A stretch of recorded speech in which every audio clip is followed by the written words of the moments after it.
Welcome to my Hebrew channel. I'm looking at Ruth 1 verse 14, and it's a it's a passage in which it's decision time for Orpah. There are two Moabite women there. One's Orpah, one's Ruth, and they are very obviously going to go on very separate or very different paths. And yeah, we see that very often. In fact, the Bible says there are two pathways ahead of us. One is steep and uphill and very tough to go to, the way to redemption, the way to God, and the other one is wide and broad and very easy, and everybody's running on it. But that's the way to perdition. That's the way to loss. Somewhat similar thing happening here, although this is a much more personal level here of Orpah making a decision, and Ruth also subsequently, right in the same verse, making a decision as well. So we live our lives making decisions, and here Orpah made a decision, and Ruth also made a decision. They have to live by it. When you make a decision, you go a certain pathway, you stay on that pathway, and sometimes you stay on the pathway for a long time. So verse 14 starts right about here. Okay, yeah. This last part, you'll have to check with the previous video as to what this is. I'll just say ki yatsa bi yad Yehovah, because it says gone against me the hand of Jehovah. And siluk sof pasuk, so that end of verse 13 here, verse 14 starts right here, and we have a nasa verb again. Okay, va teshena. Okay, teshena, and then they, incidentally.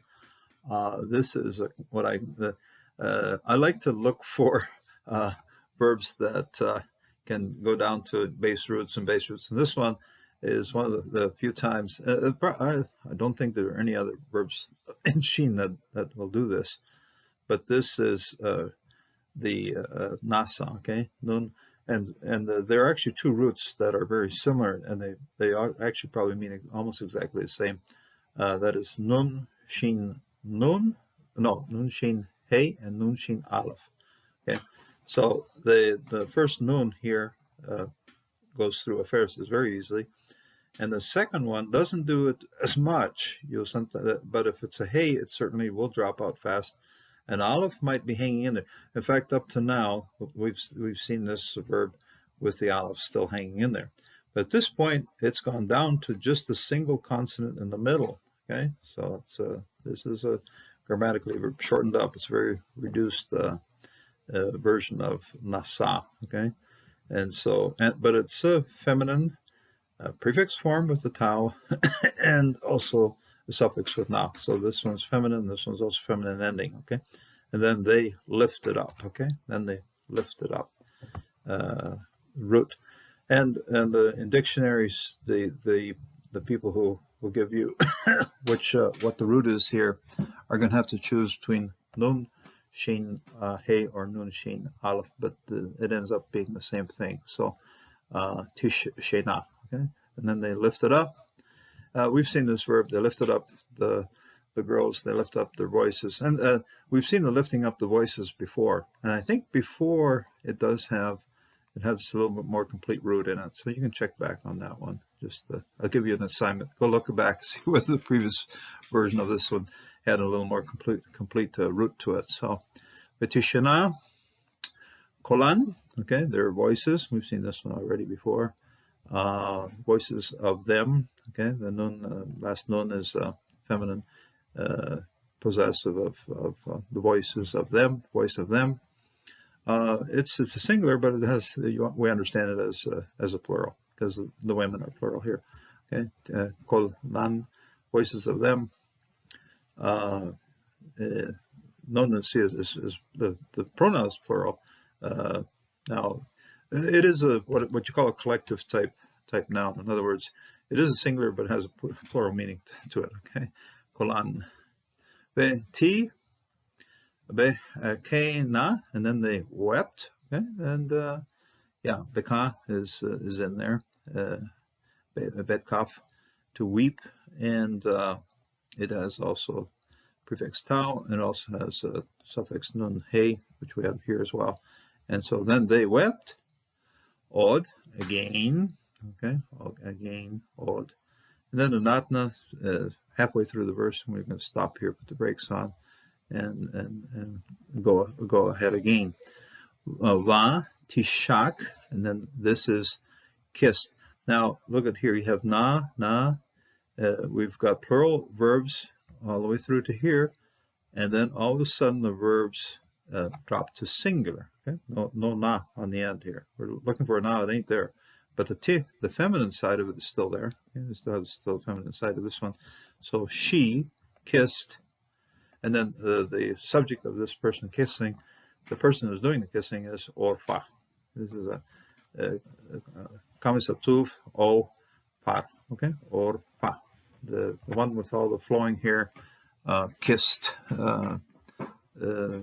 La Hamotach, to her mother-in-law. Okay, so here we have a definition of who and what Noemi was. So she kisses Noemi, even though she doesn't mention Noemi by name here, but that's who that is. Okay, La Hamotach. Hom, this is a chet. Okay, Hom, the one that keeps things hot in the family. Okay, one way of thinking of what the mother-in-law is doing. She's always paying attention to what's going on. So hamotach, okay, that is mother-in-law of her. Okay, so this is a possessive hey at the end here, possessive pronoun. The comments hey, and the mapik reminds us of that. It's a good way of, okay, watch out for personal pronoun here. Okay, mapik in a sense is to notice you won't have, like here, there's no mapik, but you have a rafe. If you got a mapik, you're not going to have a rafe. Okay, so it is one way of pumping up or making us pronounce this letter. Hamotach, okay, and this was pa, okay, so pa, but this is hamotach. This is mother-in-law of her. Okay, so she kissed her mother-in-law, and then in comparison with Ruth, and this will be a vav. It's a conjunction, but it's also, I say, a change of rather than translating and, you'll say but. Okay, so just say that's how this conjunction is going to work. It's a change out in who's doing what. Okay, Ruth, but Ruth, davka. Okay. Now, davka is to cling to hold on to. Even the modern Hebrew word for glue is devek. Okay, devek. Go to any hardware store in Israel. I want devek to give you a bottle of glue. Okay, devka. So devek. Now, one way of defining this particular word is we go back to Genesis chapter 2, and then the man shall cleave to his wife, tabak. Okay, that's a dalet bet kaf. Cling to, join on, okay, hang on, glue yourself on. Okay, feminine form here of the hey at the end. Masculine just simply would just debak, and debaka is and then she glued herself. She's gluing on, holding on tight. Ba, onto her. So the antecedent of this onto her, antecedent of the personal pronoun that's the other side of this particular preposition is Noemi, obviously. That's what the context would tell us right here. So verse 14 ends right here because we have a nice siluk, sof pasuk. Then verse 15 begins here. Vatomer hine shava yabim techa. Okay? This is a very interesting phrase right here. We're going to get to it in a future video. Yabim techa. But here, there's a decision that has been made. Orpah has listened to her mother-in-law and has said, my future is not over there in Israel. Probably never find a husband, never find nothing for me there.